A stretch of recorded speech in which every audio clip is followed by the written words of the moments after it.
Ibu-ibu nyetel Al-Quran tapi sibuk nyuci piring. Kita nyetel Al-Quran, ya nyetel murotal tapi sibuk dagang. Maka sebagian ulama para ikhwan sekalian mengharamkan nyetel Al-Quran di pasar. Kenapa? Karena kalau kita nyetel Al-Quran di pasar, orang-orang itu fokusnya bukan untuk mendengarkan Al-Quran. Jadinya apa? Mereka memalingkan Al-Quran itu. Padahal Allah Subhanahu wa taala mengatakan wa idza quri'al Qur'anu fastami'u lahu wa ansitu.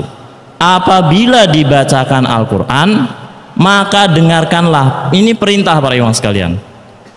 Fastami'u, dengarkanlah, simaklah baik-baik, wa ansitu, dan diamlah. Bulan Ramadan ini para ikhwan sekalian adalah momen yang sangat tepat sekali bagi kita untuk meningkatkan bukan sekedar kuantitas intensitas kita terhadap Al-Quran. Yang sebelum Ramadan kita intensif misalkan setiap 1 hari 1 juz. Kemudian memasuki bulan Ramadan secara intens kita berinteraksi bersama Al-Quran 2 juz setiap hari, atau mungkin 3 juz, 5 juz setiap hari. Tapi seharusnya kita tidak berhenti pada tahap kuantitas intensitas kita terhadap Al-Quran, tapi kita juga harus meningkatkan kualitas kita terhadap interaksi kita bersama Al-Quran, yaitu tidak sekedar membaca tapi juga mentadaburi Al-Quran. Bukankah kita mendengar para ikhwan sekalian, Allah Subhanahu wa taala mengatakan afala yatadabbarunal Qur'an am ala qulubin aqfaluha. Mengapa mereka tidak mau mentadaburi Al-Quran? Apakah hati mereka tertutup?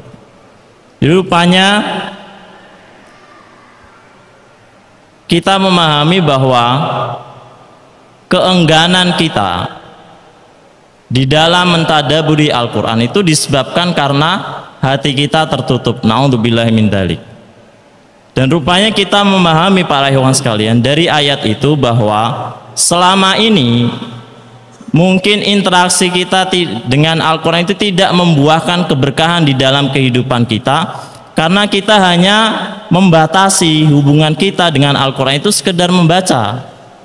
Coba para ikhwan sekalian, kalau brosur tadi yang dari pemerintah sekedar kita baca terus kita hafal, kita tidak akan mendapatkan keuntungan dari apa yang kita baca.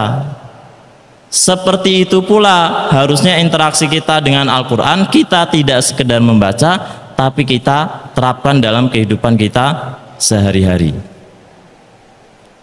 Tentu kita khawatir para ikhwan sekalian pada aduan Rasulullah SAW yang itu kemudian Allah Subhanahu wa taala kutip di dalam Al-Quran,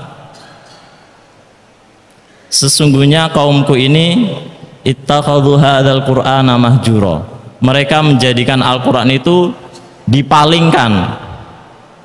Di antara bentuk kita berpaling dari Al-Quran itu para ikhwan sekalian, dan ini pernah kita bahas di bulan Ramadan yang lalu saat iktikaf, saat kita mengikuti kajian ta'zimul Al-Quran, yaitu larangan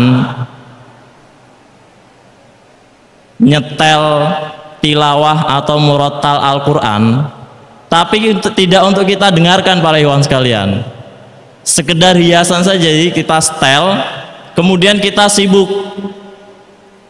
Ibu-ibu nyetel Al-Quran tapi sibuk nyuci piring. Kita nyetel Al-Quran, ya nyetel murattal tapi sibuk dagang. Maka sebagian ulama para ikhwan sekalian mengharamkan nyetel Al-Quran di pasar. Kenapa?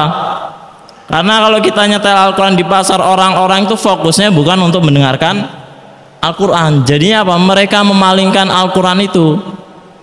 Padahal Allah Subhanahu wa taala mengatakan wa idza quri'al Qur'anu fastami'u lahu wa ansitu. Apabila dibacakan Al-Quran, maka dengarkanlah. Ini perintah para ikhwan sekalian. Fastami'u, dengarkanlah, simaklah baik-baik, wa ansitu, dan diamlah. Dan diamlah. Nah, apabila kita berinteraksi dengan Al-Quran sebagaimana para sahabat itu berinteraksi dengan Al-Quran, maka kita akan menemukan berbagai keberkahan yang mereka dapati saat mereka berinteraksi dengan Al-Quran, yang tidak hanya membatasi pada aktivitas membaca Al-Quran saja, tapi lebih jauh pada aktivitas mentadaburi Al-Quran. Karena kemenangan dakwah Islam ini, para ikhwan sekalian, cara Allah Subhanahu wa taala mengangkat agama ini, menjadikan agama ini sebagai al-ulya, kalimat yang tertinggi di atas agama-agama yang lain, yaitu dengan diturunkannya Al-Quran. Dan Allah Subhanahu wa taala memuliakan suatu kaum apabila mereka memuliakan Al-Quran.